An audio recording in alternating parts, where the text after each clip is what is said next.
একজন স্ত্রীর চাহিদা তখনই বেড়ে যায় যখন তার স্বামী তার কাছ থেকে দূরে চলে যায়।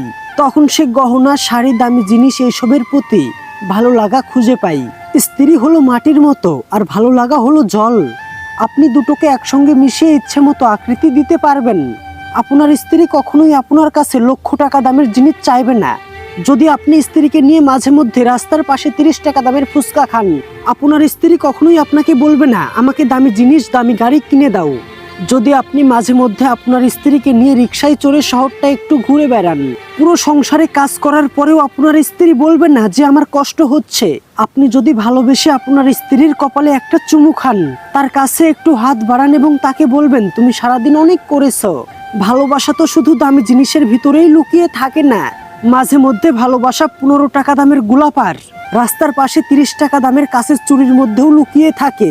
কেয়ার থাকলে সংসার যুদ্ধক্ষেত্র মনে না হয়ে হবে স্বর্গ। তাই নিজের স্ত্রীকে উত্তম ভালোবাসাটা দিন।